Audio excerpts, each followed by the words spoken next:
Hello, everybody. Welcome to Real Talk. We're glad you could join us this evening. We have an amazing guest with us here tonight. TJ is here with us. And, Amazing. The amazing TJ. The amazing TJ is with us. And we're going to be talking about obsessions, addiction to YouTube, and drama on YouTube. But we also have questions that people have sent in for TJ, and we are going to get to those also. Feel free to interact with us in the comment section. Share your viewpoints, your opinions on these topics. Answer questions, ask questions, whatever you want. We'll get to it as much of it as we can. TJ, I know everybody already knows you within the community pretty much, but for those that are watching that may not, a little bit about you. I'm TJ. I'm an alcoholic. I'm TJ. I'm 39, married. I live in Tampa. I had my first grandkid in April. I had the sleeve surgery. I don't remember the date of my own surgery. I know it's horrible, but it was in September of last year. And I've lost my highest loss was like 136 pounds. Now I'm at like 120 something pounds down. I got too skinny, so I gained some weight back. Okay, did you go crazy with your weight gain? Because that's big in YouTube with everybody. They gain a couple pounds and then it's the end of the world kind of thing, or? No, and people kind of blame it on the fact that I was a normie, right? I wasn't always fat. I didn't start gaining a lot of weight until mid-20s, like 25 is when I was a fat kid, but I'm 6'6", so I was fat, and in between 6th and 7th grade, I went from like 5'7" to 6'3", so I just got skinny from that, and then I stayed skinny until my mid-20s. So my interaction with life and people and my association with food and all that stuff, I guess, is different. So now I've lost the weight, and I understand that I can eat cake, but when I do that, I might gain some weight. If I eat cake a few times a week, then I'll probably gain like 4 or 5 pounds, but then I just don't eat cake, and then the weight goes away again. Like, it just doesn't freak me out. I could have a 10-pound swing, and I don't care. So, I'm horrible about it. A lot of people get pissed, and they're like, oh, it's because you were a normie, blah, blah, blah. But I think it's just that people need to learn, they need to learn to have a healthy relationship with food. And I think people have been overweight their whole lives. They've always had it, right? It's almost like being an alcoholic. So if you have one sip of a drink, you think that's it, I'm going off the rails. And I don't think it's necessarily that way after weight loss surgery, but it's just my opinion. Okay, we do have some questions for TJ because I think the topic tonight is going to get a little bit hot and interesting. And, I think everyone here is pretty much straightforward and keeps it real and says what's on their mind. Oh, wait, hold on. I'm going to set a precedence here, right? I'm going to do something that I haven't seen anybody else in the community doing. Hopefully it works. And watch, everybody's going to start doing it. Hold on, let me see if it works. Bam, check that out. How cool is that? Can you guys see my my graphics? My beautiful graphics? It's backward, bro. Huh? It's not backwards to the viewers, though. It's not backwards. No, it's not backwards to the viewers. Oh. So he is awesome. We all know that. That's right. Now watch, everybody's going to start doing it. Anyway, go ahead. Everybody's going. You know what? That one show that used to be on, it was one of the first shows that I believe that I ever seen on YouTube. It was called Couch Battle. They used to put like banners in the country they were from and all that, but I don't know how all that's done. But before we start with the questions from the viewers that came in, do any of the panel have any just questions off the top of your head for TJ that might just be directly to him? I don't. I sent it to you, Rob. What'd you say? I sent it to you. I sent you my questions. Okay. Okay, then we'll get started. Okay, TJ, this one came in from Jennifer Bleacher, and it says, "How did you and Jenny meet?"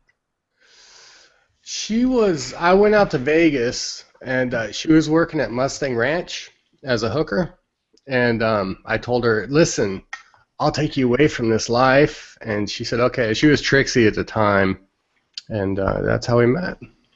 Awesome.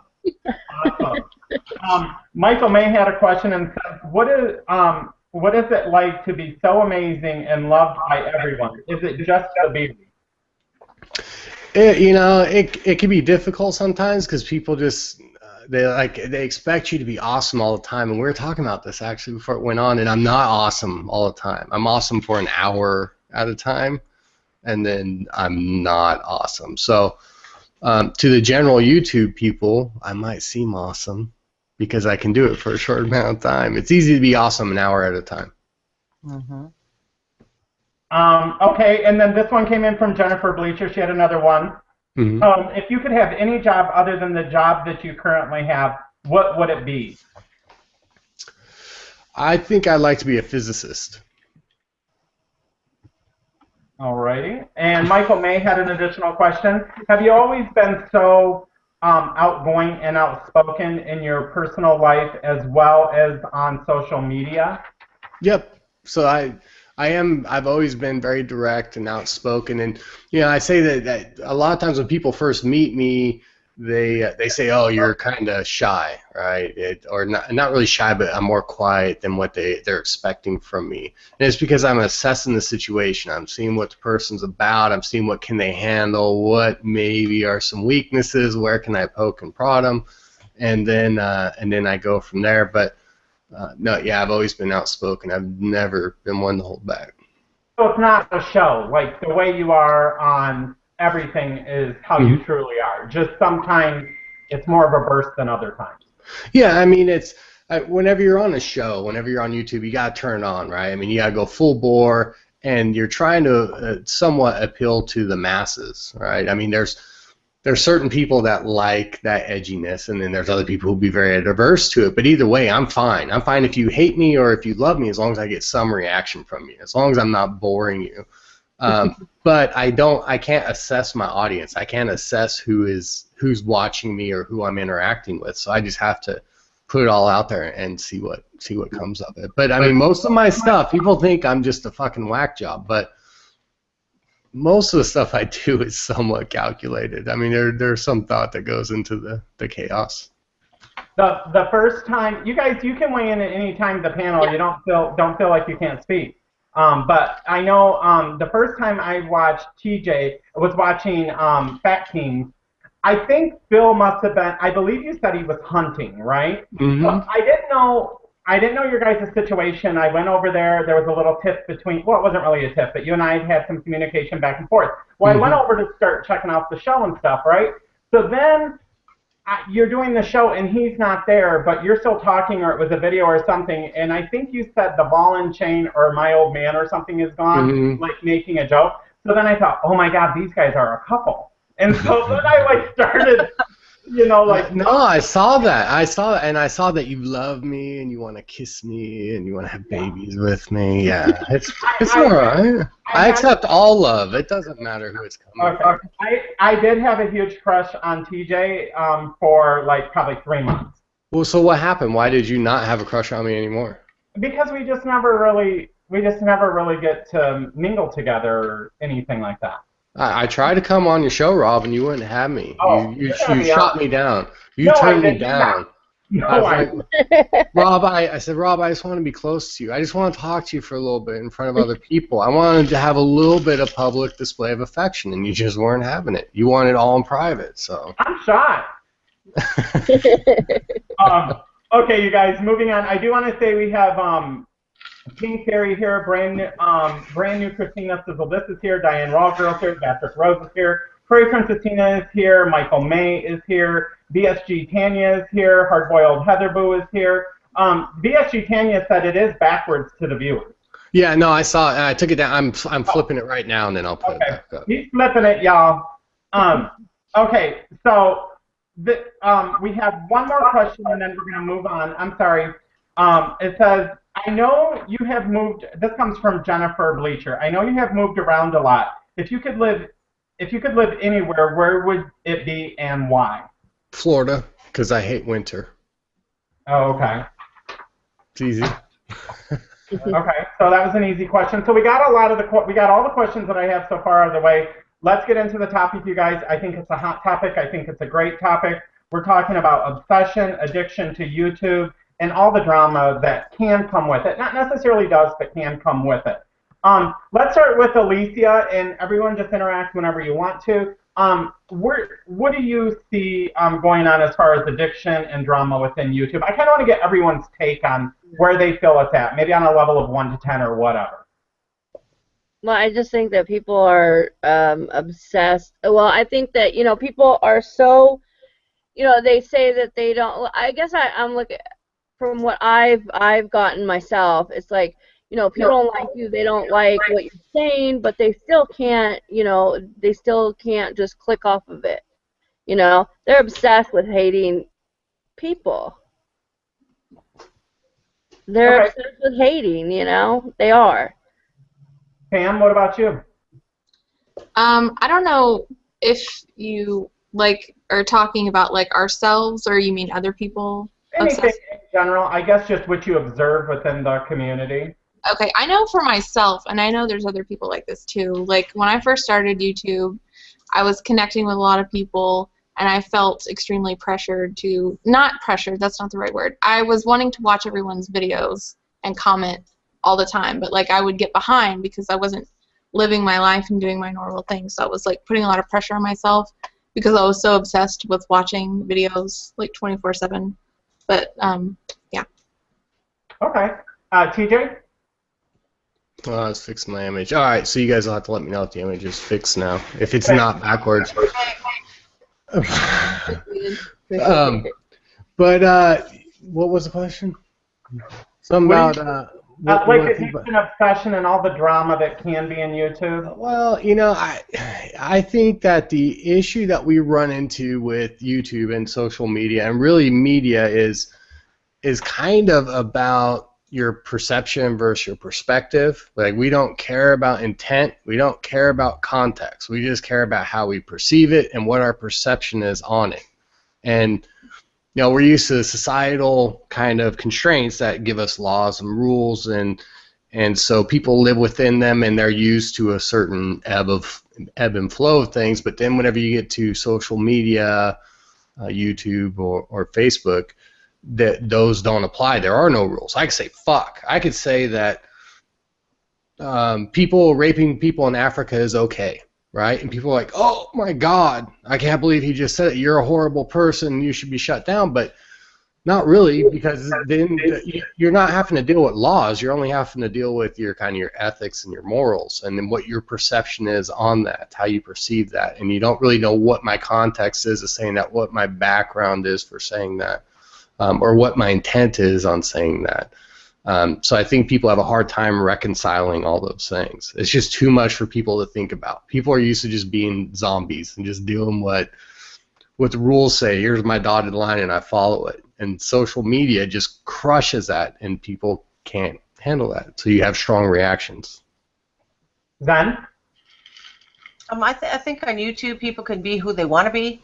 And some people are going to receive that well based on, like you say, TJ, their perceptions, and others are not.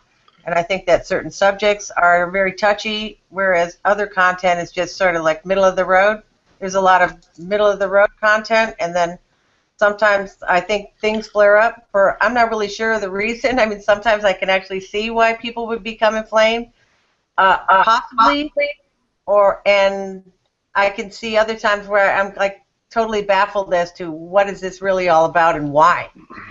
So yeah, I think and another thing that I think is a huge issue is that people have the keyboard muscles, right? People could jump on and go, oh, you gay, you fag, you're fat, you're a waste of skin, you know, all this. They can say whatever they want because they're sitting behind a keyboard, and there's a certain amount of fuck, I can't say it right now. Yes.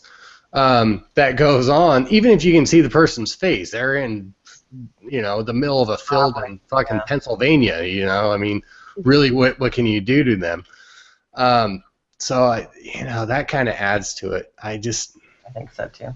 I don't know. I mean, people complain about cyberbullying, but it's funny because you watch it happen all the time, but people don't think of it, because whenever it becomes a pack, whenever a bunch of people agree with what you're doing, you don't feel like it's cyberbullying, but it is, especially with Alicia and Cheesecake Gate. I mean, people were jumping on there and bashing her for having cheesecake, but again, it's perception. It's not intent, right? She might have only had a bite of it. Nobody asked her how much she had. It was just the fact that she showed cheesecake and said, "Ooh, good." So they're like, oh, well, she fucking ate the whole thing, you know, and they jump on her, and that really is cyberbullying. Yeah. But in the same, you know, I'm just gonna say in the same thing, you know, TJ, he posts what he was eating, and everyone was like cool with it. Yeah. And I don't know how people pick and choose. It's funny because like Mama Mia, she posted some pictures just of her makeup stuff. It's just her face, but she got reported for showing nude photos. And someone else showed her stomach. She showed her loose skin. Got reported for nude photos.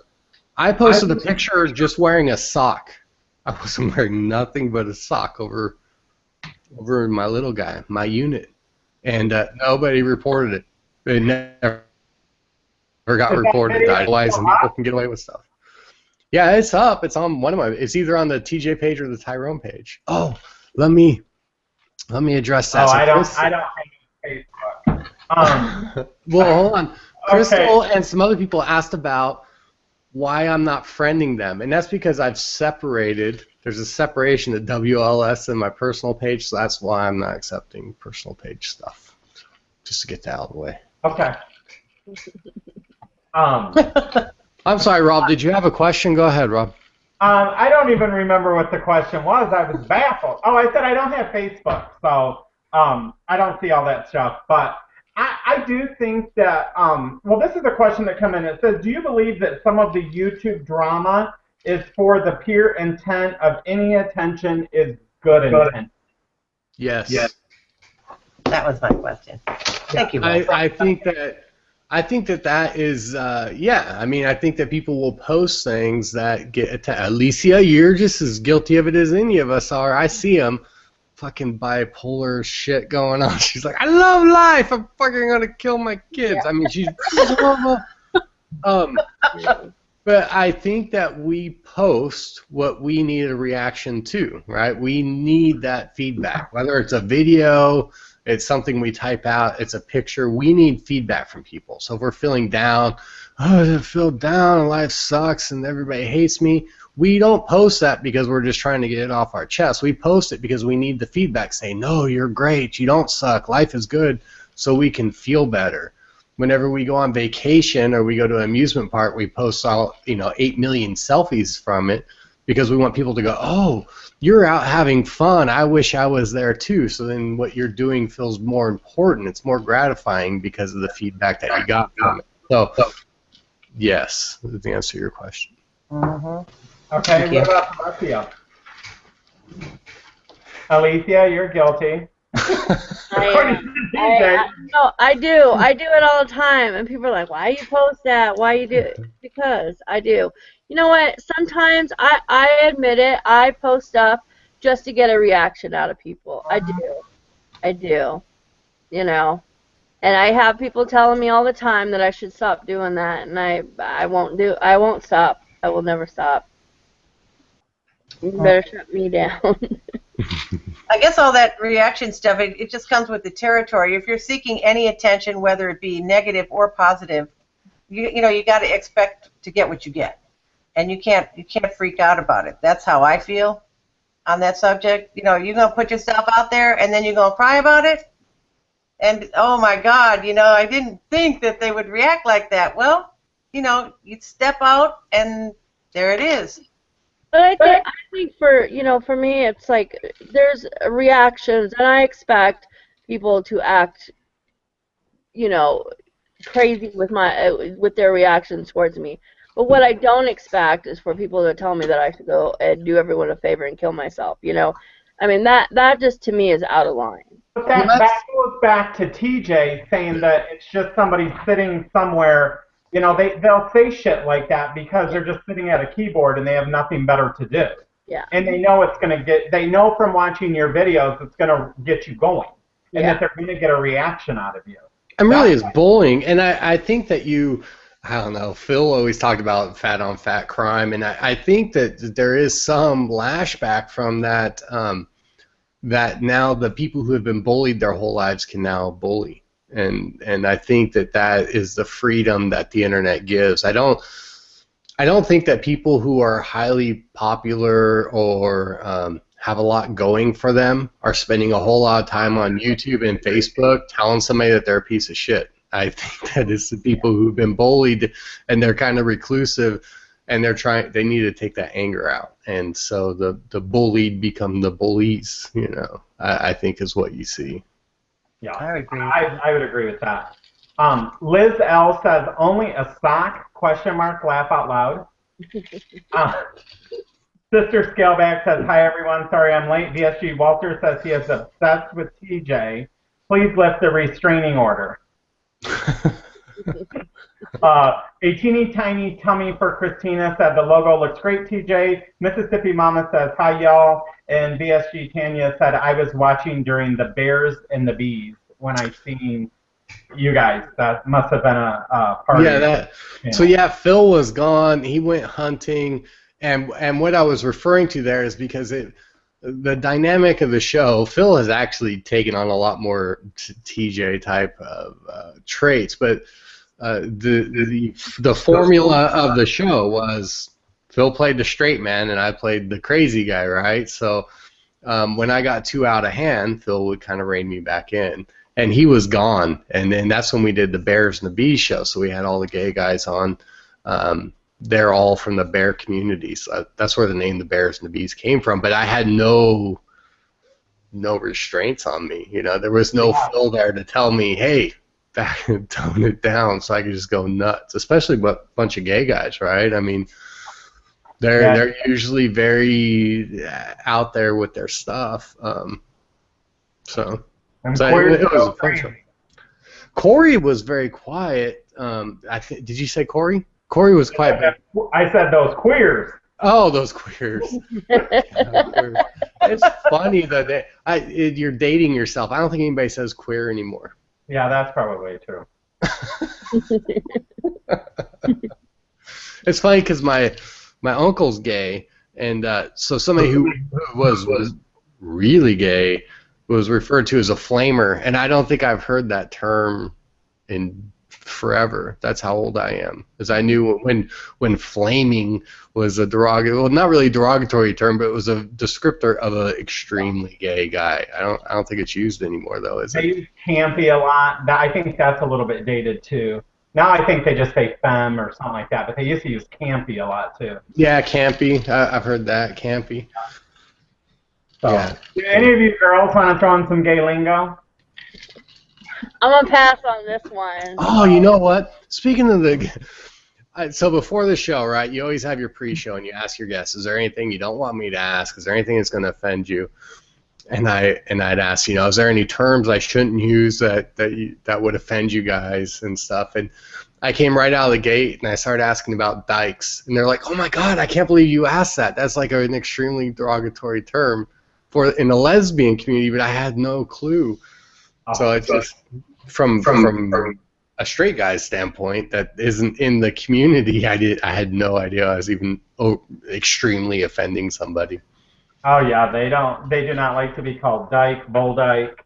No. You can't use those terms. You'll get down. 6'6", it don't matter. They will be. And I can't do anything. Even if they're a manly chick, I still can't hit her. So I'm just screwed. I just gotta take it. Here's a question, you guys. It says,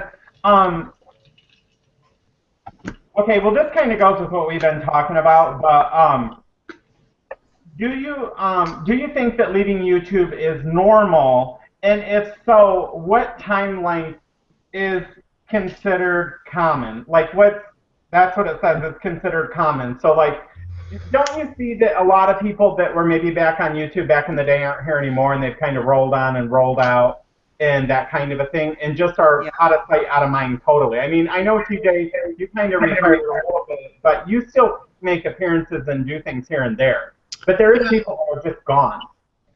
You know, I do things here and there just to stay in the community, and I think a lot of that is just because I have a lot of friends in the community, but I'm very out of touch with all the news. So Fat Kings, we kind of pass it on to Andrew and Walter because at this point we're not really in sync with the new crowd. I mean, most of them probably don't even know who we are. So So I kind of stay in touch with some of the WLS people. People will see that. So I make appearances here or there just to stay in the mind's eye. But I would say maybe a couple months after goal is when people really choose to say, okay, I'm done, and they boogie for good. But I think that people go through an identity crisis in a sense, or maybe it all becomes too much, because I think everybody at some point leaves Facebook, leaves YouTube, says, that's it, I'm done. I know I did. I've quit it like 3 times.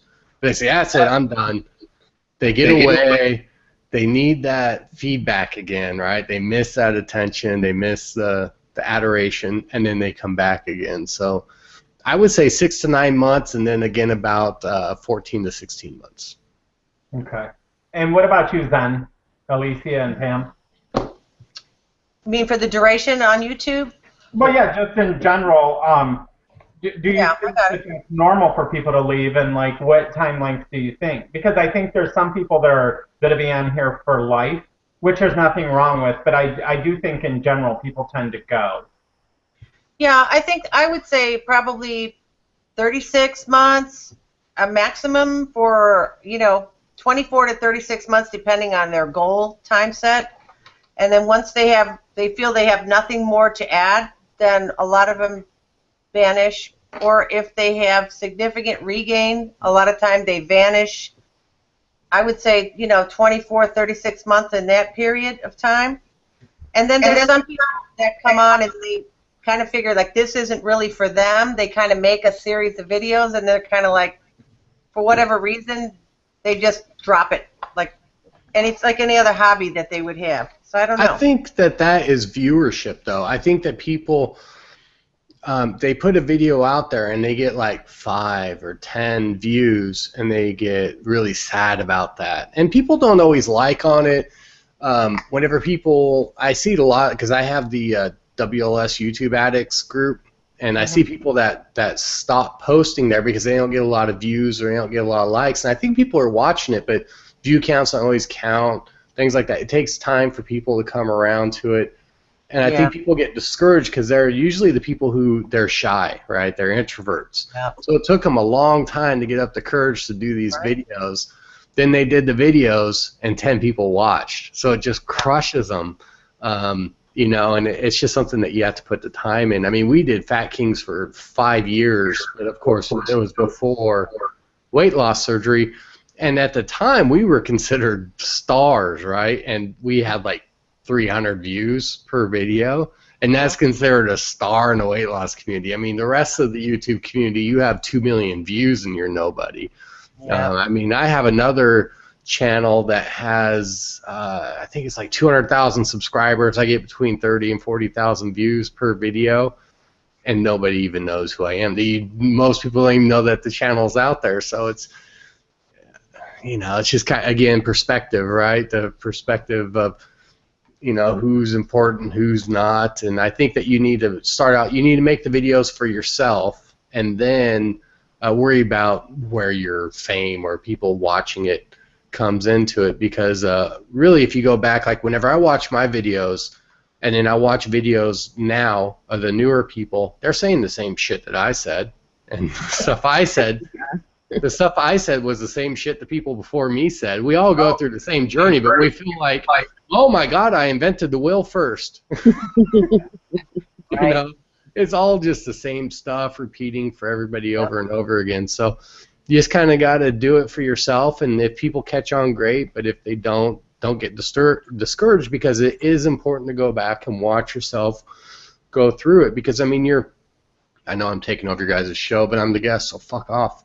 I mean, it's like you're in a car, right? And if you're just in a car and you're driving along and you start kind of going over, oh, okay, and you come back, right, into your lane and you're driving along and everything's good.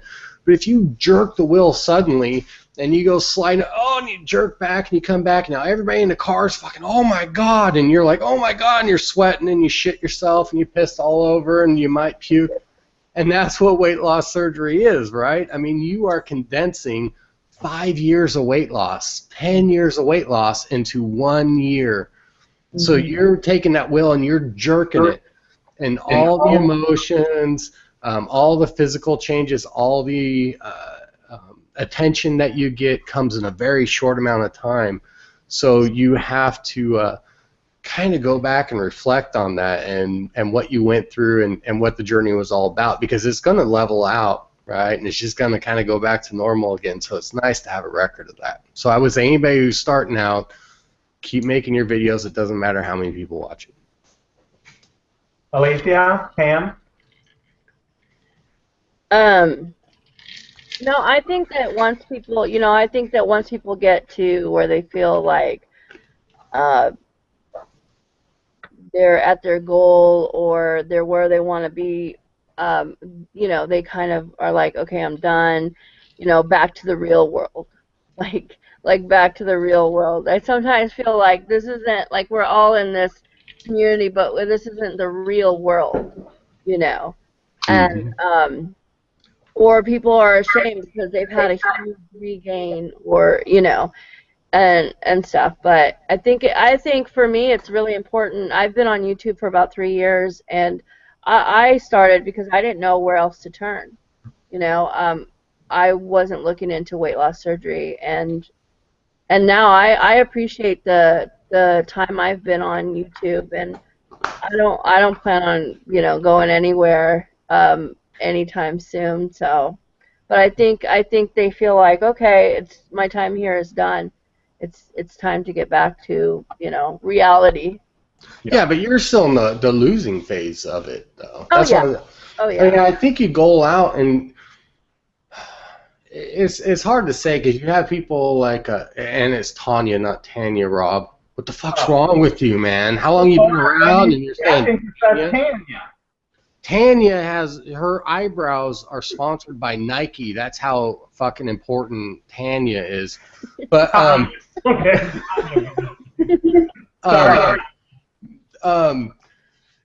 think if you're in a losing cycle or you have something to offer. So Tanya, I mean, like she had her tummy tuck, so she had plastic, so that stays relevant, right? I mean, she's continuing something. Mama Rose is very, she kind of is like a pick you up kind of person, and she's still fighting. Yeah, I mean, if you have something to offer the community, I think yes, you should stay in it. If you're still on weight loss, or like Banded Wendy, I know she's a long way out. She's done well, but if you watch like the Proof Weight Loss Surgery Works, they're all about pumping you up and getting you ready to work out, and the back to basics people, kind of just keeping you on track. So if you have something to offer the community, stick around. But if you're just here to get some attention, have some people watch some videos and feel important, fuck off, is my thought. I think I like the community for really, I think it keeps me accountable. And I mean, I enjoy making videos. I don't make a ton of videos anymore, but there is a sense of accountability for me. And I don't watch everybody's videos, but I like watching them here and there. But I've been around for a couple years too, so it just gets to that point where you're right. You feel like, what do I have to really contribute? But Right. So I don't know your story, Rob. How did you get in? I mean, you're in the weight loss surgery community, right? But you're not a weight loss surgery patient. That's like me doing videos on how to be gay. What the? Well, I think we've had this debate before, and okay. Well, not a debate, but we've had this talk before on the show, and that's the thing. Like when Jennifer Bleacher said she never realized she just looks at it as a weight loss surgery community. I look at it as a weight loss community. Because we're all here ultimately trying to do some of the same things. We may choose different ways. Some people are choosing surgery, some people aren't. But there's a lot of people in this community that have not had surgery. Yeah. Stand up for us, Rob. I've never seen a body shot of Rob Reed. Oh my God! You're gonna embarrass me. Let me see. Yeah, stand up. No, hold on, everybody's. I can't. Oh, now I can see. Stand back so we can see you. Back up. Turn around. Oh, girl, you're crazy. No, I'm 277 pounds. I started at 322. I came on. I actually got down to 228 pounds, and then I had regained because, see, I came in thinking I fucking knew it all, and I thought, oh, I got this after I got down, and I didn't change my mind. And I'm a food addict. I'm a binge eater. I've had massive binges. I've talked about all that, but I think for me, I was looking for people in the community, and a lot of them were women at first, and then I started looking for guys that had had it. And a lot of the people that I first saw hadn't had weight loss surgery. And then I started meeting all these people that had had weight loss surgery, and I thought, well, that's awesome. So I kind of just followed everybody and started losing weight, and within 10 months, I had lost 92 pounds, and end up, falling off of the wagon and gaining 62 pounds back. But in the last month, I've lost 20 pounds, and I'm just really watching what I'm eating. I'm walking. I'm doing my things. So, I mean, I don't have a problem with it. I mean, I think that you contribute to the community, and anybody that contributes to the community is a good thing. I didn't know how it came to be, because I know that the first time I became aware of you was the forum, right? So there was the forum. We had our second show in the weight loss surgery community, and we did a sex video, or we did a sex topic, and then you guys did one the next week, and that's where you were talking about we kind of had a tiff, and it wasn't really a tiff, but I was like, fucking forum and that Rob Reno, they stole our idea.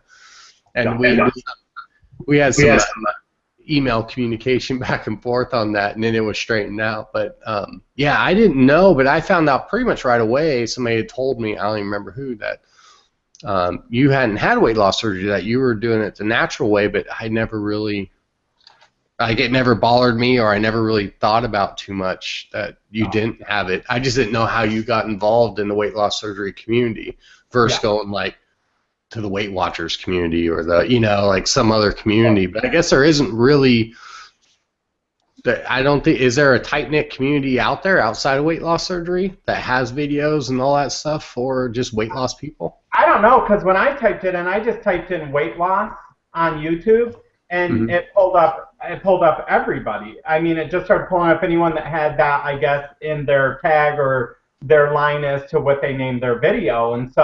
And then as people started coming up, I learned what lap band was, and VSG, and RNY, and the DS, and all these different ways of doing it. And I just follow people, because to be honest, I could give a shit less what they're doing to get there, as long as they get there. I mean, look, I'm healthier having lost my weight. You're healthier having lost your weight. We chose different ways. It doesn't make one better than the other. So I just look at it as I support whoever. And have you thought about having weight loss surgery? You know what? I didn't, and this was a question that had came up, and I was actually accused, and this is a true story, of saying that having surgery was the easy way out, and that wasn't what I said. What I have said was I have not had surgery and wouldn't consider it, because this is the thing. Even though I had a regain, okay, I have to learn to change my mind to change my life, and I know that I failed to do that. But I was within I set my goal at 215 to 220, because I've lived that way for 12 years, and I can maintain that, and I do really good, and I don't struggle. And my theory has always been, if I was miserable and fucked up at 322, why do I want to be miserable and fucked up in the mind at 165 if that's where the doctors want to get me, when I know that I can't get there? And when I feel unhealthy, I'm going to stop where I feel unhealthy. It's my life. I'm going to do what I want with it, and it's nobody's business, so to say. So my point always was that I don't know. I guess I just figured that I was within 3 to 7 pounds of my goal. Why would I go in and have a surgery? Because everybody that I knew, that I had talked with, all the friends and people I knew that had it, had said it was a life and death decision, or it was the last straw for them, or it was their final hope. Well, I wasn't at that point, because I was 3 pounds from goal. Now, yeah, I gained weight back, but you know what? Anybody can gain weight back. We have people within the community that have had all kinds of surgeries that have major regain and are working on it again. So I felt like I know I can do it, but I got to change my mind to change my life. I got to build a better relationship with food. I got to respect the food. I got to respect myself. And those were things I just simply failed to do before. But I will get there. Right. So do you get a lot of hate for it, that you haven't had surgery? Have you felt anything like that? No, I've never had anyone judge me on that. They've asked me if I want to have it, if I would have it, and my answer to them is simply no. If I wanted to do that, I would. But my thing is I respect, like for instance, I'll say you and I respect the way you decided to lose weight, and your way is right for you. My way is right for me. Well, I don't think you need it, right? I mean, the thing is you don't need it. You can get down without it. Like the rest of us, we're just fat fuckers who couldn't do it, right? I mean, we tried, but we couldn't. You can. So I mean, but I do have to learn to change my mind, TJ, because as a food addict, I went back to that, but I am working on that, and I'm doing really good with it. But it's a learning process, and anyone will say that. I mean, you can go in and have surgery and have weight loss surgery. They do a surgery on your stomach. They don't. You still have to change it up here. I mean, if you went back to your old ways, would you stay the weight you are now if you weren't thinking about it?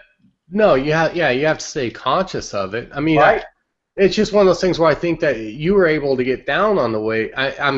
This is a compliment, not a dig at you. I mean, you were able to do it without it. The rest of us, we couldn't do it for whatever reason. For whatever the reason was, we could not lose the weight and keep it off. I mean, even though you're not at your goal, you've still lost a significant amount, and you've kept it off. I mean, my doctor told me, he tried to talk me into gastric, actually, for whatever reason. I don't know, but he did, and he told me I'd only lose 50 pounds with the sleeve, and I'm like, well, that's not really worth it. He goes, well, no, 50 pounds is good. If you can keep 50 pounds off, that's a good thing. It's funny how they say that. I know. I mean, I've done way better than that, but yeah, no. I mean, if you can do it naturally, that's. I mean, Fat Kings. A lot of people don't know. Fat Kings started out as, and those who don't know me, that's where I come from. Is Fat Kings TV. But it started out as an embracing of the fat lifestyle. That it's okay to be fat. You don't have to feel humiliated. You don't. You can still love yourself. You can still do everything. And we were actually pretty anti-weight loss, so that's why those videos have disappeared, even though you could find them elsewhere if you want to. But, you know, it was just about embracing the life of being fat. And, you know, I mean, we had both tried losing the weight, especially Phil. I mean, Phil, I'm more of a lazy fat, right? I'm not a genetically fat person. If I worked out hard and I ate right, I could lose weight, but I just didn't have it in me. So this gave me that extra tool to make it easier. Is it the easy way out? No, because I could put the weight back on very easy. But for some people who are genetically fat, I mean, this is it. There's no other way to lose this weight. I mean, scientifically, I mean, Chris had said something kind of opposing this on the Naked Truth show, but statistically, studies have showed if you're 100 pounds or more overweight, the only way to be successfully skinny, successfully lose the weight long term, is to have surgery. There's an exception to every rule, but yeah, they said 5%. 5% of people who do it on their own, I read in the same article, I think that he read, or maybe that you read as well. They say that the statistics show that 5% of people who do it, lose weight the natural way without surgery, actually are successful long term, whereas 95%, you know, are not. And that's morbidly obese. I mean, if you just got 50 pounds to lose, that's a different story. But if you're 100 pounds or more overweight, and that's something else that I take issue with in the community, is people kind of downplay. Like myself, I was considered a lightweight Gooch Monster. He was considered lightweight, right? But we still met the criteria. We were morbidly obese. We were 100 pounds or more overweight. So why should we feel bad that we only had 100 pounds to lose? Why should I feel bad that I hit goal in 9 months? You know, I mean, there is some stigma inside of the weight loss community that people kind of look down on you if you had a small amount of weight to lose. And Alicia, you're one of those people who I feel like kind of has that, because I know a lot of times you look for people who are 500 pounds or higher that are trying to lose the weight, and you kind of look down on people like me that only had like 120 pounds to lose. It's like, oh, you piece of shit, you only had 100 pounds to lose, you sissy. No, I don't necessarily have, no, it's not that. It really isn't. I just, there's been certain people I have seen, and yeah, I have generalized it, but certain people I have seen, I think that if they work hard, but that's my opinion, and I have the right to my opinion, and but yeah. No, you're not. What do you think this is, America? You're not have a right to your own opinion. That's not right.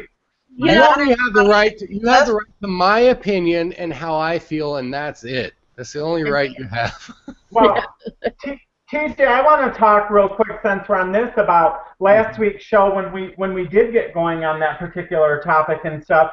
I know you had made a comment, and then someone, I think his name was Danny, or I can't remember, but he made a comment and then posted an article, which I read, which is the article Zen was talking about. And I'll be the first one to admit that absolutely weight loss surgery has a greater success. I don't think anyone can challenge that. I think that is factual, and we know that. What had annoyed me about what the gentleman put was that he put the only proven method to lose weight long term is weight loss surgery. And that then was in the me. in the next sentence it said less than 5%. Well, it can't be only proven method, and yet there's less than 5% that has done it, because those 5% deserve as much credit as anybody that has lost weight and been able to keep it off. And there's several people in this community that have lost weight the natural way that have kept it off for 4, 5, 6, or longer years. Right. So well, I think that can do it. The problem is that people narrow their view to very specific things, right? So they narrow their view to that 5%. Well, 5% could do it. Well, you can't. You have to look at the general consensus, right? So you can look at it, 5% can do it, so why can't you? Well, because 95% can't do it. That's why I can't do it. I mean, you have to look at a broader spectrum of statistics and just the general population. So 95% of people that are 100 pounds or over, as far as weight loss, they need to lose 100 pounds or greater.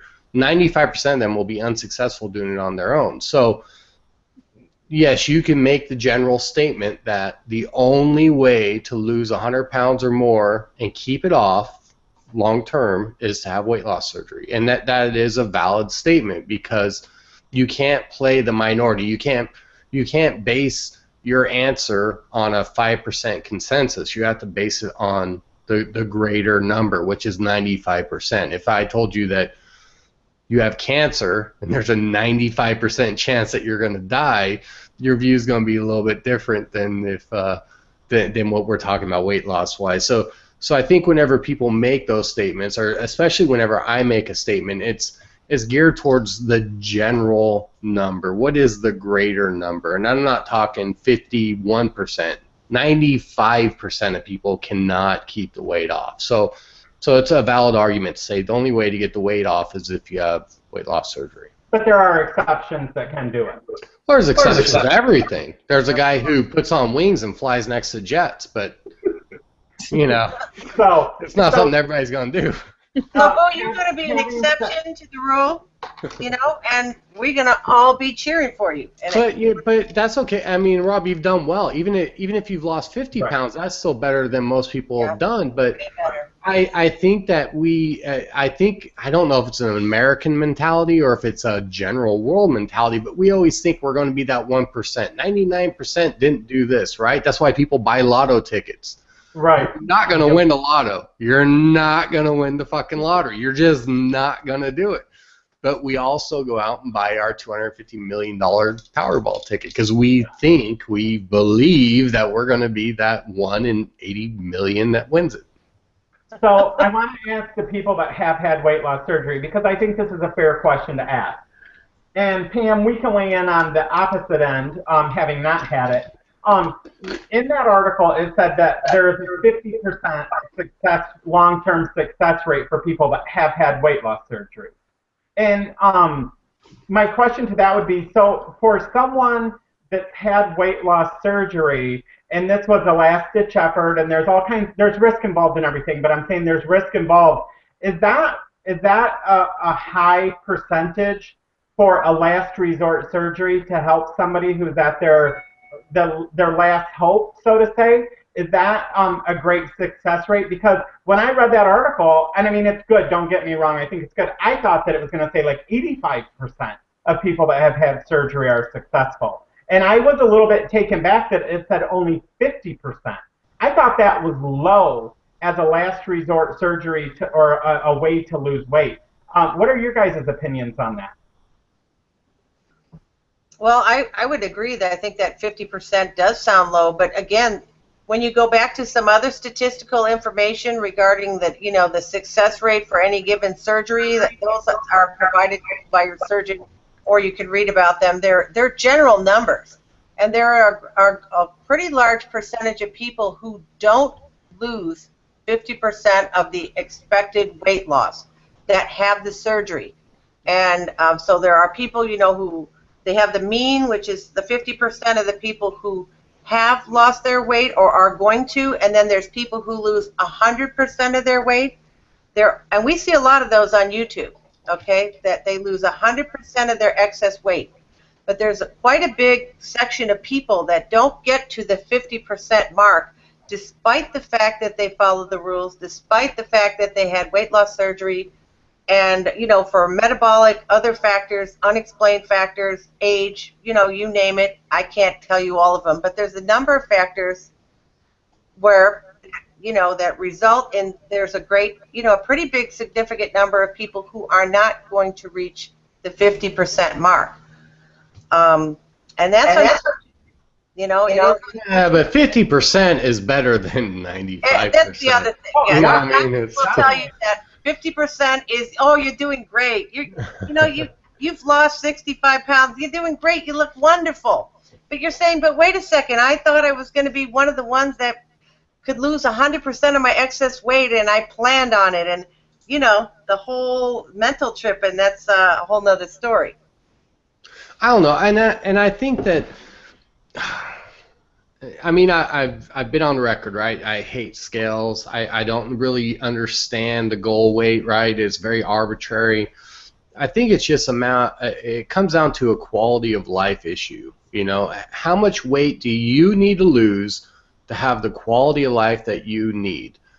It might not be a normal BMI. It might not be 100 pounds. It might only be 50 pounds, right? You might want to camp. You might want to kayak. You might want to go hiking. You might want to just be able to play with your kids a little bit more. And 50 pounds is going to get you there. So if weight loss surgery gets you to gets you to a place where you can enjoy life, who gives a fuck what the number is, right? I mean, chances are you're going to slip in a bathtub and die that way, or whatever, you're going to get in a car wreck, or, I mean, the odds are great that you're going to die from something else besides you're being a fat fucker. Yep. So I think it's just what's going to get you to the quality of life that you want, and where is that weight at? You can't really base it on a number. You can only base it on a feeling. I mean, I know. Right. Unfortunately, TJ, I don't think that sinks in, and I don't think that's a lot of people's thought. I think a lot of people get obsessed with the scale, obsessed with image, obsessed with hitting a number that their doctor or that they have in their mind has set them to make them be normal. But I love what you say, and I agree with you. I think it is about being able to have a great quality of life and being where you feel is your right spot. But unfortunately, I don't think that's how most people are wired. That I think. Yeah, no, and they're not, and it seems like weight loss, and I preach, and that's one of the things that drives me fucking nuts. And Lauren, I love you. I don't know if she'll even see this, but I had talked about that a scale means nothing. It just doesn't fucking mean nothing, right? It's your mass in relation to gravity. That's all it is. It's an arbitrary number, and if you weigh yourself in your bathroom versus the carpet in your living room versus the grass in your front yard versus the beach, you're going to have different weights. It makes no sense. It's all about how you feel, about how your clothes fit, about what you can do. And nobody listens to this, right? And then some chick posts a blog about it, and Lauren had posted a thing saying, "Oh, check this out. This is a great article." I'm like, "Motherfucker, I wrote this, or I did a video about this 6 months ago." Oh, what we're talking I just think that the scale it's a good gauge, right? I'm not saying everybody throw away your scale. It's a horrible thing, because it gives you an idea of how you're doing. But if the scale fluctuates 10 or 15 pounds, I don't fucking care. Now, if you walk up the stairs and you get winded, yes, that's a problem. If you want to go outside and play with your kids and you're not able to do that, that's a problem. If you try to tie your shoes and you can't because you're overweight, that's a problem. So you need to start measuring your success and where your goal is based on what your quality of life is. It doesn't matter what the scale says. It doesn't matter what size you are. And I tell you what, at this point, especially whenever you get to that weight where you're so overweight you need weight loss surgery, you're going to have skin issues and everything else, you're not going to look perfect. You're not going to look like this 18-year-old supermodel. It doesn't matter how much surgery you have or how many sit-ups you do or whatever, you're just not going to look like that, ever.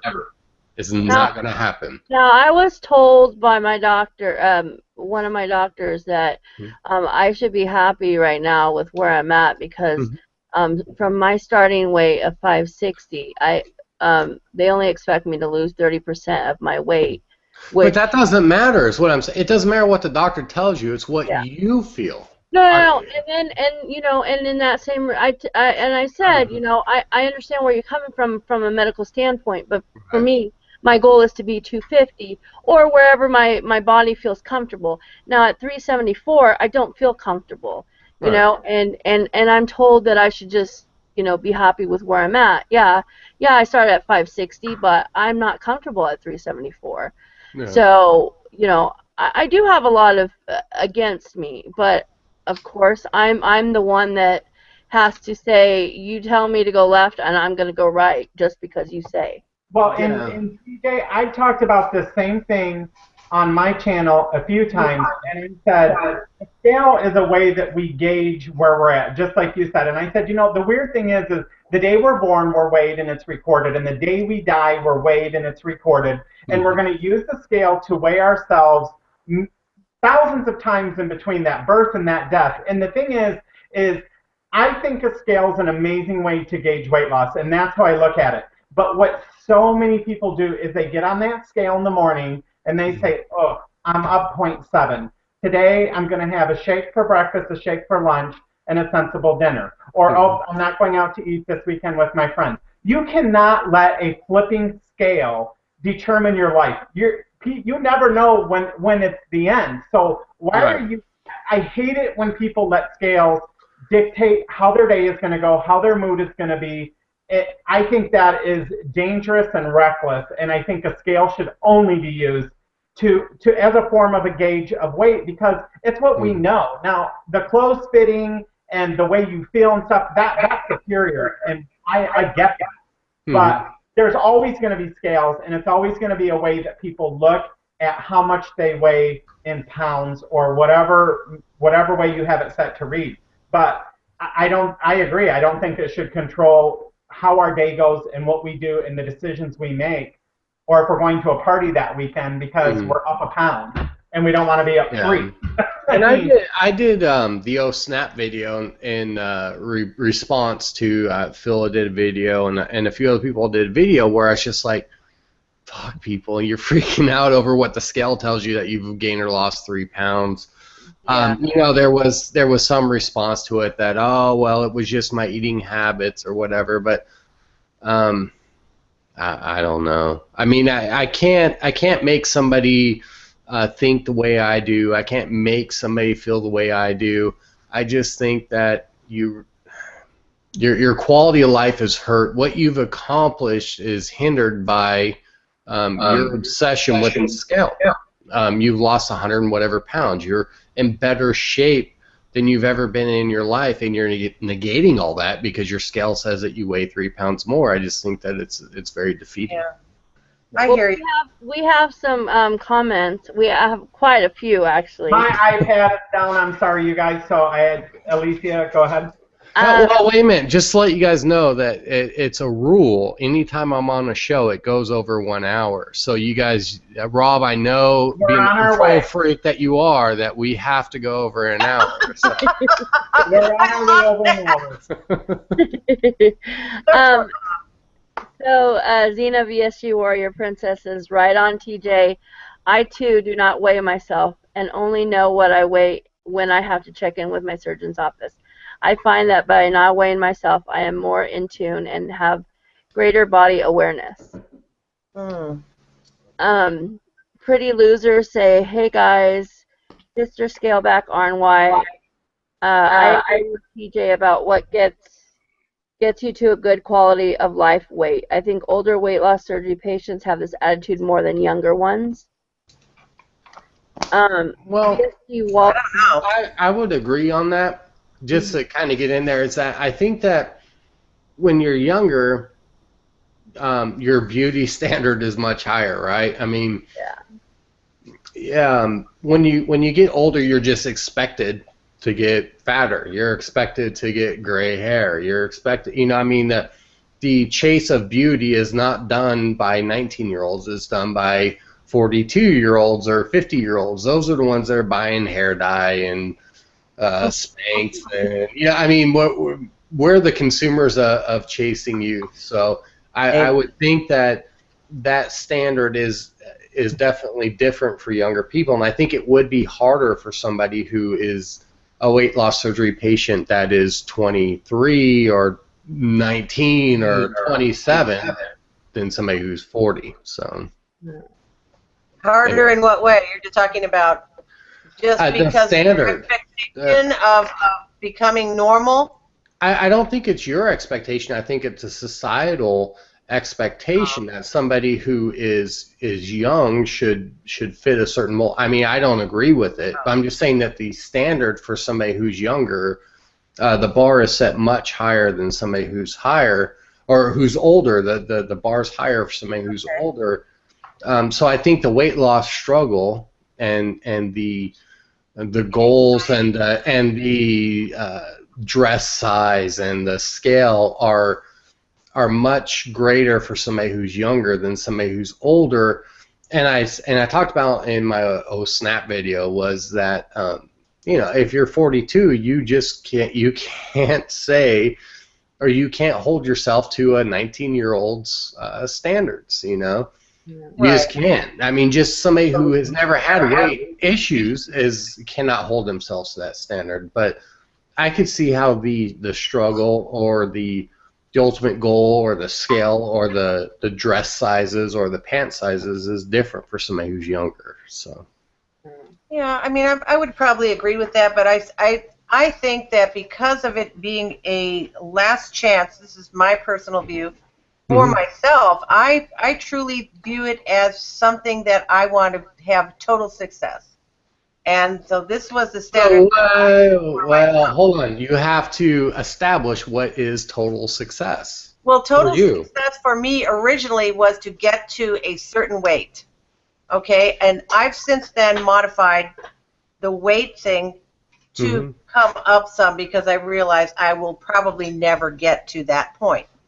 So, but I still think for me and maybe others here that it's still important for them, even though they're not 20 years old, to restore their life or to renew their life, a new life, and being fit and being at goal is part of that formula for them.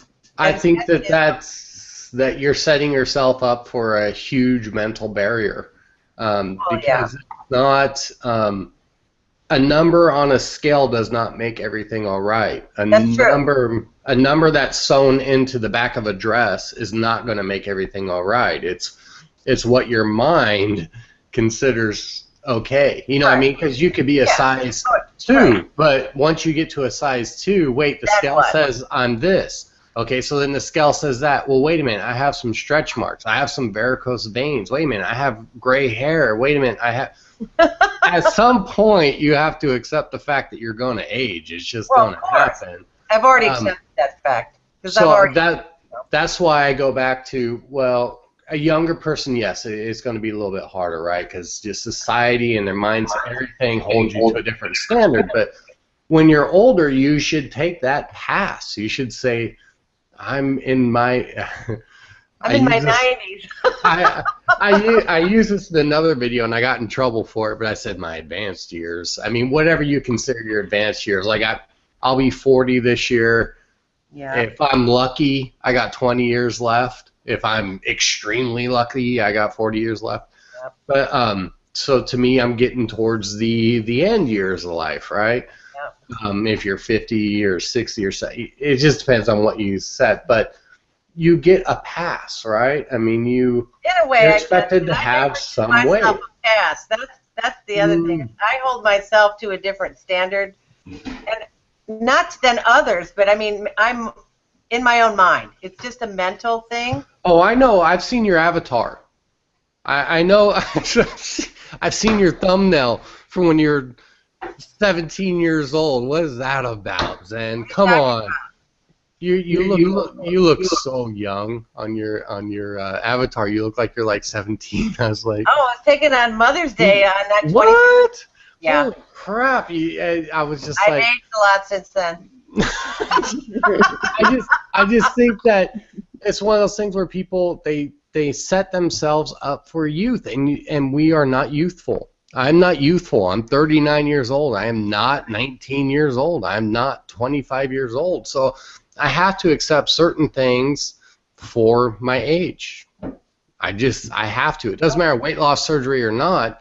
There's a certain amount of aging that happens. Don't you guys think though too that our focus is so focused on losing weight, getting healthier to a degree, but for some people, fitting in that dress, fitting in those pants, getting that thing that we go through this journey, and when we do get to that goal or we get to that place, when our mind isn't necessarily wired towards looking at it as a health journey, that we have failed to change our mind. So a lot of times, a lot of us will end up back where we were at, sometimes even heavier, or it just turns into a vicious cycle, and I don't understand why, and I'm doing it this time, but I don't understand, including myself, if you spend so much time focused on the weight and getting it off and looking a certain way, but you do nothing to change your mind, you're still going to be miserable, whether you're at your goal weight as when you were fat. So what's the difference? What are you doing it for? If you don't change your mind, what are you doing it for? Well, I think that's kind of what I'm trying to get at, is that I need more alcohol. Zen, that I'm sitting here thinking that totally came across wrong. I'm sorry. I still love you, Zen. Don't hate me. I'm here. But I just think that you can't set your goal. I mean, I understand goal weights, right? I mean, my goal weight was arbitrary. I said 240 because it's fuck, I'll never get to 240, right? I got down to 207. 207 was too skinny for me. But I think that you need to set your goal at a quality of life. You need to, for anybody who's starting out, right? If you're already on your journey, you have a mindset, whatever, you're fucked already. But if you're just starting out, you have to decide, what is it that I want to do, right? I know whenever I was fat and I tried to tie my shoes, that was hard for me, right? I would lose weight, I'd be like this trying to tie my shoes because I was too fat for it. I couldn't ride a roller coaster. I had to wear a seatbelt extender. I mean, there was a lot of things I just couldn't do. My wife, she's in the military, so she's very active. I couldn't go out and do those things with her. So I think you need to set your goal list as, what do I want to be able to do that I can't do now? Not what is the scale going to say, but what is it that I want to do in life that I can't do right now? And I think if you set that and you put your mind on that, I want to be able to do this, you're going to be much happier than somebody who says, I want to weigh 182. So at 6'6", 207, was it your looks that you felt you were too small, or was it also something you were feeling physically that you felt you were too small? I mean, it was both. I mean, looks-wise, I just looked too skinny. I just looked scrawny. But also, I mean, whenever you're bigger, you're used to being able to do certain things. I could move objects, right? I mean, I could do certain things at a heavier weight. And once you get so scrawny, especially for a guy, right, there's a certain amount of respect that comes with brawn, with being bigger. And whenever you get real skinny, you kind of lose that respect. And you know, that kind of played into it, and just being able to do certain things. I just couldn't do it at that light of weight. I couldn't move objects. I was like trying to pull the couch out or lift it up. I had no weight behind it. But yeah, for me, it was a combination of looks and the way I can move things. I mean, I wouldn't say I'm a conceited person, but I'm a very confident person. I've never saw myself as unattractive, whether I was at 340 or I'm at 207. I don't find myself to be an unattractive person. I'm not saying I'm gorgeous, but so it wasn't a vanity thing. It was just life-wise, I couldn't do everything I wanted to do at 207. To answer the question? Yes, it did. Okay. So, Sister Scaleback RNY says, look at TJ falling naturally back into the role of the interviewer. Oh, I'm sorry. I'm a curious person. You know, just to bring it back to the YouTube thing, the YouTube obsession, that was supposed to be our topic. I am absolutely obsessed with YouTube because I'm obsessed with knowledge. And there's a ton of knowledge to be had on YouTube. About whatever, quantum physics, or it could be about weight loss, and I think that YouTube obsession is good to a certain extent as long as you're vetting the information that you get, whether it's from a weight loss surgery patient or a doctor or whatever. You vet the information, you make sure that it's valid information, and that it pertains to you, that it is in some way it's beneficial to you. So, VSG Walter actually said, I think of us as a weight loss community as well. Granted, weight loss surgery has specific issues due to surgery, but otherwise we are all struggling to get healthy, lose weight, and keep it off. The surgery is a huge decision that I think should not be taken lightly. Oh, I look at it as even though I've had weight loss surgery, I have many friends who haven't had it. I have many friends who have had it. I just look at it as a weight loss community, not a weight loss surgery community. I think of it kind of in a sense of, let's say, building a house, right? You can build a house with a hammer, but you can build a house a lot better with a nail gun. I mean, it's just kind of the tool that you decide to use to do it. I mean, your ultimate success depends on your mindset and how you change your life decisions. But weight loss makes it a little bit easier. Yeah. Well, and then he also says, great show, guys. I need to go get some cheesecake. People are not going to let me live that cheesecake. Eat another piece. Give them something to talk about. Go get me another cheesecake, because obviously people can't let me live that down. Jeez. Right. Your cheesecake can take the place of my Taco Bell. There you go. There you go. And I tell you what, I can't eat, and that's the thing. I guess I'm lucky, or maybe I'm not, but I can't eat like Taco Bell, rice, bread, pasta. I can't eat them. I get sick, and I have the sleeves, so that's not supposed to happen. But I can't do it. See, My husband's allergic to rice. I can't. Well, I haven't eaten rice for 2 years now. Mm-hmm. I haven't tried. I just don't want to. Yeah. Don't want to, but so VSG Tanya. Good old Tanya. Tanya. I don't agree with that statement that people lose their weight fast. I think people get upset when those people get a know-it-all attitude, which may not work for all, and the fast losers can tend to look down on the slow losers. Oh, interesting. I disagree 100% with Tanya. I don't know if I agree with that or not. You know, I 100% disagree because I've watched it. I didn't have it so much myself. I've been lucky, right? I was embraced a little bit more than most, but I look at the big one being Gooch Monster. That he receives a ridiculous amount of hate. Really? Because he lost weight very fast. He did. He can eat whatever he wants. You know, he kind of flaunts it, but the thing is that it's kind of like It's about I'm gonna use kind of a football analogy. I'm really pissed that the Seahawks lost, but it's like the armchair coach, right? I mean, you bitch at them and you tell them they're a piece of shit, and oh, I could catch that pass, or oh, I could have made a better call. See, look, I can see your icon right now. You look like you're 17. What the hell, Zen? Anyway,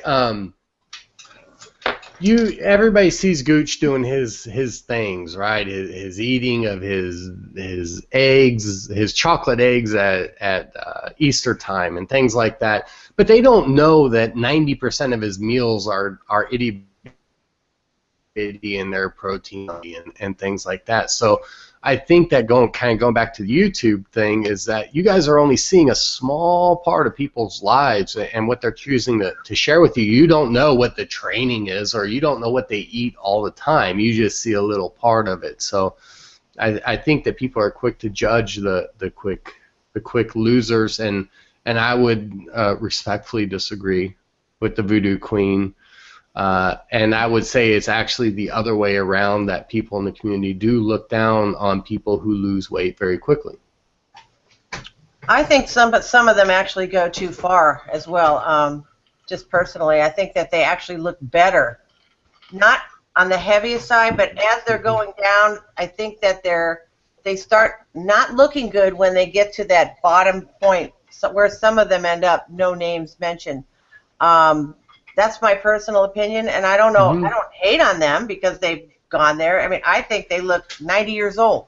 Just you know, they looked a little bit better with a little fuller face.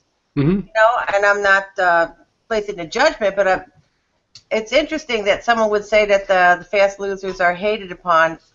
I think it causes anxiety in some people that have not been as successful.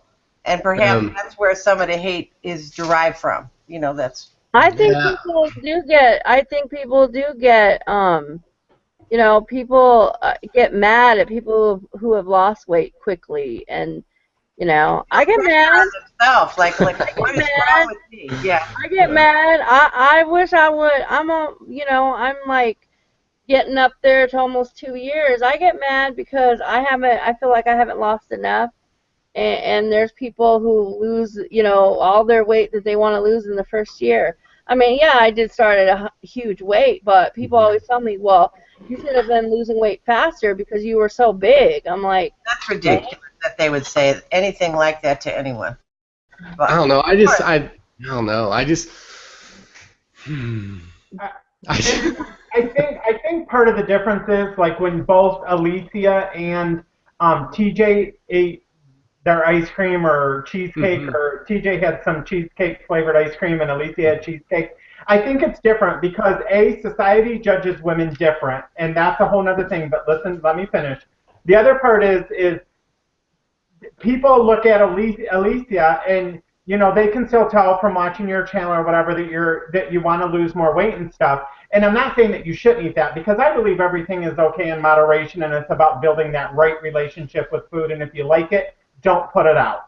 But you have to learn to eat it in moderation. But I think people look at you and say, you're complaining about being the same amount of weight, but you're eating cheesecake. And I don't think that's a fair thing for them to do. But I think it's easier for people to judge you than to look at TJ, who's maybe at his goal, or where he's happy and he wants to be eating a piece. They're thinking, you know, no foul, no harm. You know, no harm, no foul, whatever. So I think it's different. But there was an article that I talked about on one of our previous shows where they took men and women that were both overweight a little bit or chubby or whatever or overweight.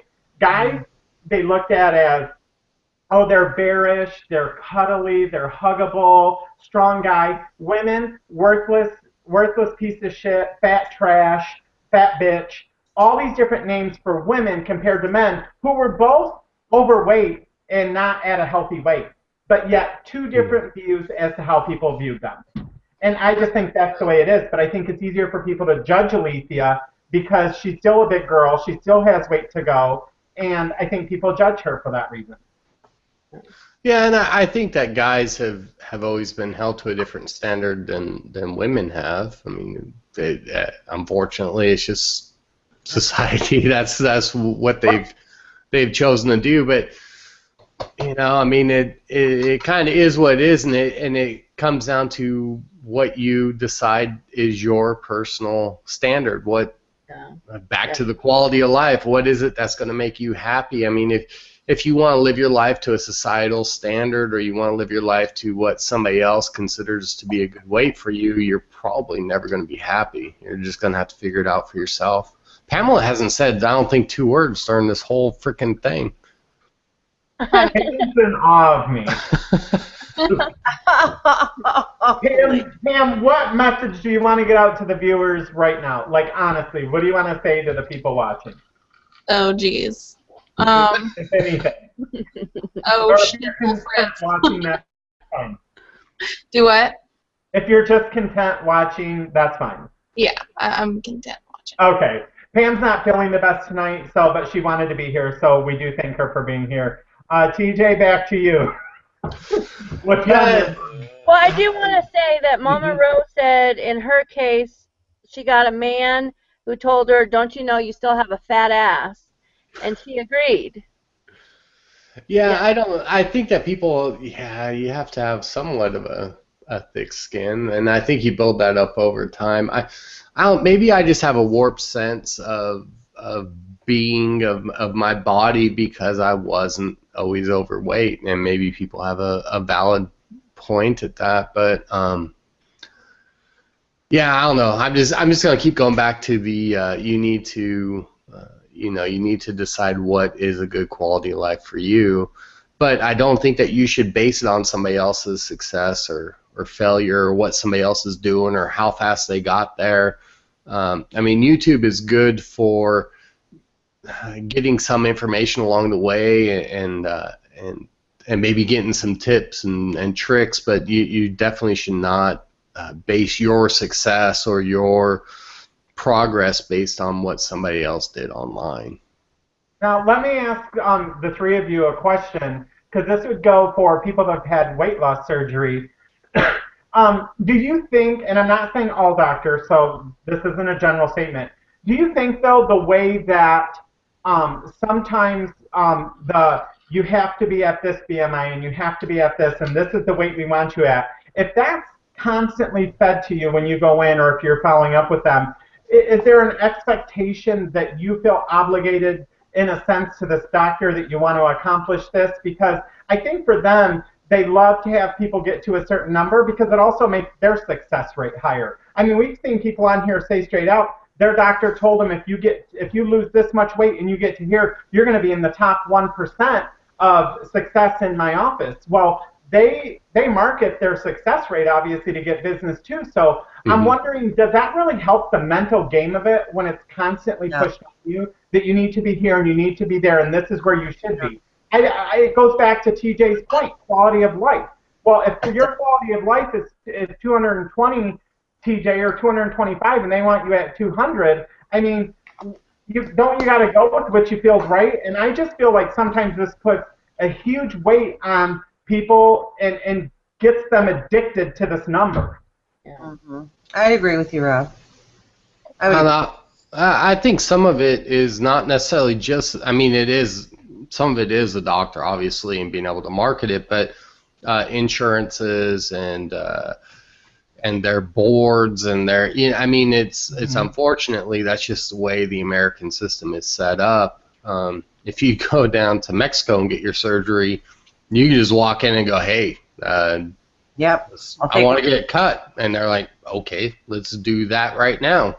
You know, I mean, it's pay right now. Pay now. Go it's right very in. much just the way the American system is set up, and the insurances, and the way the boards are, and doctors who they get reviewed nonstop by the hospitals they work for, and you know, they don't have. I mean, some I'll say most doctors have your well-being in mind, but it's all about a number on a piece of paper and what the report says. So that's just an unfortunate byproduct of the American system.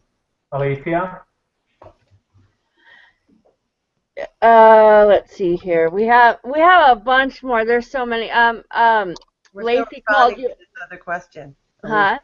He's asking you to respond to the prior question. Oh. Oh, damn, she just told you. I want to respond. You need to answer the question. Please answer the question. What was the question? Look, I was trying to. The question was, do you feel that the doctors, not all, I'm not saying generally, put a higher demand on people to get to these numbers? And I think that patients feel an obligation to, I have to get to this number or I'm not successful. And I don't think that that's true. I don't think it's true. Yeah, no. I mean, mine hasn't. My bariatric team, they haven't. I mean, you know, their goal for me was 315. Actually, they didn't even want to give me a goal, but I was like, you know, give me a number, and it was 315. But I really haven't. I don't think. I mean, I guess some people, you know, I have heard it's really intense, but I don't think so. Then, were you done? Yes, I wanted to respond. My opinion is about, I don't believe that the doctor have ever pressured. They have a percentage success rate that we discussed earlier. I think for the sleeve they told me 60 to 70% of excess weight loss, but the doctor was never demanding. They just gave you an approximate place where they thought that you may land. Now, you know, they're not going to, they have no control over how far you get. You know, your body, what you do for the plan, and what your body is, how far your body is willing to go based on, you know, your loss rate or whatever. That's what it is. And the doctors are, I think, are pretty much satisfied with, I think, a minimal amount of weight loss. I mean, truthfully, I think they're happy to see you lose anything, and the more you lose, that's great, but they can't really do anything about it to really help you other than give you the standard advice that they normally give. That's what my experience is.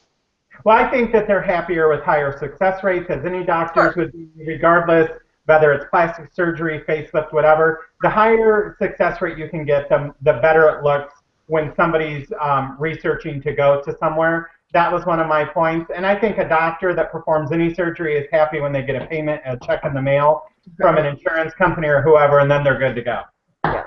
Yeah. I mean, their main focus is when you say success rate, I don't think they actually publish that in their practice. Personally, I don't know for sure, but I think that they're more about how many successful surgeries without complications.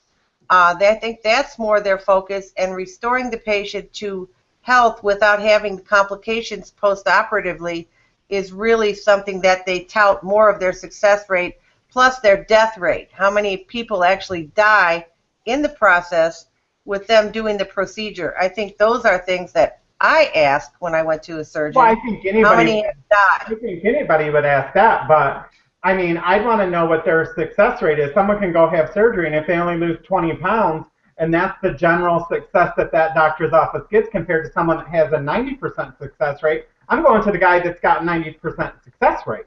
I don't think that they're going to give you those numbers, to tell you the truth. I think that all of that could be made up, and they would have to prove it if you were going to really come down to that. They generalize, though. I mean, I don't think that they generalize. Yes. Yeah, I mean, when maybe somebody else's experience was different than mine, but whenever I went to seminars, I went to a couple different doctors they were all geared towards the general spectrum of this is what's successful, this is what isn't, this is what people do, this is what people don't do. It had nothing to do with them specifically. It was just the overall weight loss. This is what you can expect from this weight loss. I would agree. So, we have a question for you, TJ. Nirvana wants to know, how do you get your beard looking so sexy? I got it for him and I shampoo it. I make all my own beard oils and my own beard balms, and I treat my beard kind of like a woman treats her hair. You know, I mean, I wash it daily with some clean water, right? And then about every 2 days I'll shampoo it, and once a week I'll do a deep conditioning on it, and I do a beard oil every day. There you go. There you go. Yeah. Well, and Lacey says that glad you're back, even if it's temporary, jerk face. Yes, that's right. That's her new name for me is jerk face. Jerk face. Yes, this is actually my last show on my rounds of shows, because the other show, what's it called? The other show. Now I can't even think of the name. Maybe that's why they won't let me on. Renew? Is it the Renew show? Yeah, Renew. They won't have me on. Well, we are glad that you came. You know, there's tons of questions. It would take me another hour to go. I mean, well, let's do it. Come on. Ask away. All the comments. Let's do 2 more hours. Come on. Well, we know Rob would love that because he's just in awe of you. So. Is there any good questions? Can you cherry pick any good questions on there or no? Good ones out here. Let me see. How do you rate yourself in bed? Who asked that question? I don't even know how. I guess you could put the scale on the bed and weigh yourself. You just have to have good balance. Unless you have a water bed, then you're really fucked. But I don't think anybody has a water bed these days, do they?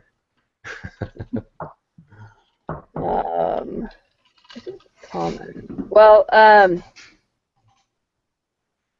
Love QVC says, I need to lose 80 pounds to be in my normal weight, and I don't need surgery. It's ridiculous. I was called lazy. Sorry if I'm being rude, but it's the truth. Oh, she calls lazy. Sorry if she's being rude, but it's the truth. Well, 80 pounds would be under the 100 pounds or greater number, so yes, you're fucking lazy.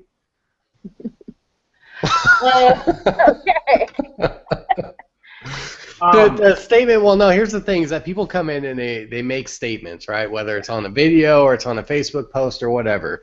First, gather all the information before you make your post, otherwise you just look silly. Then we'll get to the thing was that we said it several times during this video, is that if you are 100 pounds or greater, statistically, you need to get weight loss surgery to keep that off long term. There's a 5% curve on that. But if you are 80 pounds, if my math is right, you're less than the 100, so the statement that you are just lazy would be correct. Okay. And then your partner in crime, that's what I'm calling him. That'd be Phil. Phil, yes. Phil, yes. Mr. Oh my God, I gained a pound. I need to go on the pouch test. Yes, Phil. I was told the same thing about the 100 pounds by several doctors. And then he said, and trust me, I didn't want to hear that. I tried to prove them wrong, working out 5 days a week, eating 1,400 calories a day. Yeah, I mean, the thing with Phil is very much a poster child of weight loss surgery, because he worked out constantly. The dude he's not a lazy fat person at all. Like, he was always doing something, whether he was putting rocks in the yard or he was doing stuff around the house. I mean, he didn't half-ass anything. Nothing about Phil is lazy. I mean, even when he just stands there, he's moving around all the time. But he worked out hard, he tried all the diets, and he just couldn't lose the weight. And he got weight loss surgery, and he lost the weight, and he's in good health, and good for him. But he's very much the poster child of what weight loss surgery is for. He tried everything, and he could not lose the weight. Now, doesn't Phil do monthly updates? Does he do monthly updates? He does weekly. He does weekly every Oh, I Tuesday. thought he said he wasn't going to do weekly anymore. He always says that. Oh. Phil's, yeah, he's not going to do weekly updates. He's not going to go to any weight loss surgery functions. He goes, yeah. I thought he was doing monthly. He's doing weekly. Yep. Real quick, Sherry Revision said girls have always had been more harshly judged than men. Take gray hair, a man is considered distinguished, and a woman is considered old. Sister Scaleback. No, wait, I want to say something very controversial on that. Okay. It's not really about that, but it's about women in general. Women always talk about equality and how unfair things are for men. But here's the deal, is that if you want equality, then I don't want to have to open the fucking door for you. I don't want to have to let you off the fucking boat first if it's sinking. I don't want to have to pay for dinner if we go out on a date.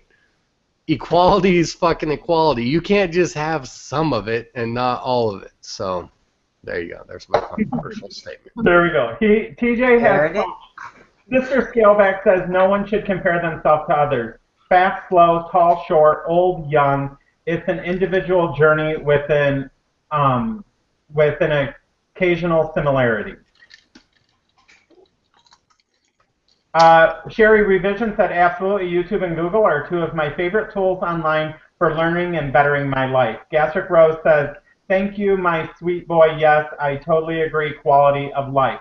A lot of people agree with that statement, TJ, and we can agree with it. The thing is we have to learn that, and we have to understand it, versus just saying, yeah, that sounds great. Because it's so easy to get addicted to that number and making it think that we're going to be normal if we get to a number. Well, I don't think that people, and maybe this is a lifetime fat thing versus a not lifetime fat thing, but I don't think that people really understand the quality of life thing. So they don't understand that you don't have to be 180 to have good quality of life. You can be 220 and have a good quality of life. So I mean, maybe that's something that people can focus on. I'm not saying don't shoot for 180. I'm not saying don't go for the goal. Don't lose all the weight you can. I mean, that's great, but don't base all your success on that number. Base it on at what point does your life become happy again. And if you're basing it solely on that number, I think that there's going to be other obstacles in your way. So once you get to 180, then it's going to be the skin, and once you get the skin gone, then it's going to be something else. It's just That's true. If you base your success on numbers alone, I think you're setting yourself up for failure. Are you sure it ain't Tanya? Because it's Tanya. I'm 100% positive it's not Tanya, but yeah. Tanya? It's She Tanya. pronounces it either way, but she pronounces it Tanya. Okay, so Tanya says that, she said, oh, I wish my eyebrows were sponsored by Nike. I quit working. And if she could get that would be awesome. Great show, guys. Oh, you already read that one. Okay, I think we got a lot of the questions and comments read that I could find. Oh, Zen, you wanted to bring up something that you had going, so you can go ahead and do that. I think you already addressed my first. I think you asked my question as to one of the first ones was, did I wanted to ask TJ and the panel, did they think that people purposely posted things for attention, whether it be negative or positive? And I think that question's been addressed. Okay. I personally believe that they do, and we already covered that. Okay, let's do one final thing before we go. I want to ask this question, and since we're all involved in one, I think it's great, or TJ was the founder of one. Okay, so what do you think about all the shows popping up on YouTube? What do you think about all the shows out there in the weight loss community, no matter how they are structured? There's interview shows, there's panel shows, there's all different kinds. Question and answer show. What do you guys think about them in general? Let's start with Zen. She looks like she's ready to speak. I'm always ready to speak, Rob. You Great. know that. Yeah. I think all the shows are great. I think people can pick and choose and watch the ones they like and the topics that they're interested in. It's just like anything else. And I think that as time goes on, there are going to be more and more of them because people are going to find something that they want to discuss and put out there and maybe gain input from others or just have fun. So, yeah, I think it's going to continue, and I think everybody's going to watch whatever they want, what they like. Alicia? No, I think they're good. I think you get, information. I think you get laughter. I always enjoy watching the shows, finding out about people I may not have known about. I think they're great. Pam? I enjoy watching them too. I almost watch more YouTube shows than I do actual TV anymore, but I really like seeing the people that I've watched just on their channels by themselves and then like coming together and interacting and then, meeting people that are on their shows that I wouldn't normally see. So that's nice. TJ, what about you? And do you miss being on Fat Kings on a regular basis, or was it just time for you to roll on? I think all the other shows suck, and there should only be Fat Kings. No, I'm just kidding. You do, right? I think the shows are good as long as they offer something new. Something new, something fresh. Like I really like Naked Truth because they do something a little different where they, people of the week and things like that. Fat Kings, obviously, I'm biased towards, but I like that we hand it off so it stays relevant. If you're kind of hanging around forever, it's not really relevant because we're out of the weight loss surgery or the loss phase. We're on to a different part of it. So I don't think that we have anything new to offer. You guys have a good mix of people, so that's good. I don't know why you're the Real Talk instead of the Forum. Did somebody steal the Forum from you guys, or? No, my show is the Forum, and this show is Alicia's. I'm just the moderator on this show. Okay, they seem very similar. I'm sorry. No, Rob's show is actually very different than this one. Oh, okay. You don't watch my show, see? I don't. I watched the Forum until they started stealing our ideas, and then I quit watching them. But no, I think as long as they offer something, and it's going to be, different strokes for different folks. Right. Do I miss doing the shows? I mean, I do. I mean, you miss talking to people, and you miss some of the attention that comes with the shows. But overall, I think it's better to just, for me, to move on. I mean, I'm done with my weight loss phase of it. I mean, I still have my struggles. I still have some of my friends that I have on my personal Facebook that I talk with that are in the weight loss community. But I don't have anything new to offer. So if I come on a show or I do a show or I do a videos, because I feel like I have something new to offer to the community. But kind of like I said earlier, is if you don't have anything new to offer, you're just there for the attention, then there's really no point in you being there. All right. Well, you're welcome here anytime. Just saying. All right. Well, thank you very much. Alicia, what's on tap for next week? Well, first, before we do that, Zen, didn't you have something to announce for tomorrow? Oh, yeah. Tomorrow we are doing a hangout called The Journey and the Mind, and I hope everyone will join us. It's going to be tomorrow at 7 p.m. Pacific Standard Time, 10 p.m. Eastern, and it's going to be Miss Beautiful Alicia, Mr. Rob Reno, and Gastric Rose, famous Mama Rose, coming to join together with me to just talk about that question. And it will be on your channel? It will be on my channel, yes, on Zen Maiden 1. So anybody who is not subscribed to me, go ahead and subscribe, and you'll be able to get the link. And I hope it's going to be a good time. Yes. Thank you, everybody, for watching. TJ, any final words since you're the guest before we head out? No. I got nothing. I'm sorry.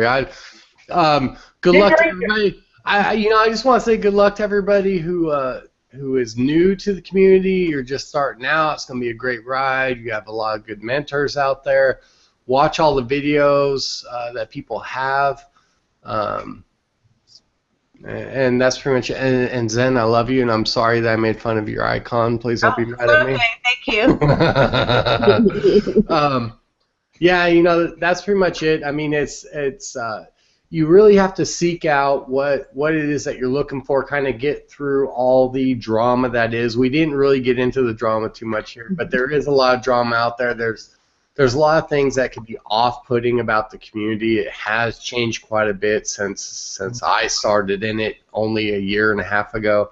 But there's plenty of good people out there and good mentors. That's it. Alrighty. That's it. Well, thank you. And next week, stay tuned. We're going to have a special Valentine's show. And, you know, sex may come up. It may not. Damn it, why wasn't I on the sex show? Come on, that's something I can do. Alicia, he has to come back for that one. Awesome. I did an hour on sex for Back to Basics. Come on now. Well, come, we're inviting you. Come next week, and you know, you can be twice in a row. We'd love to have you. I will message you. Okay. All right. Bye, guys. Bye-bye.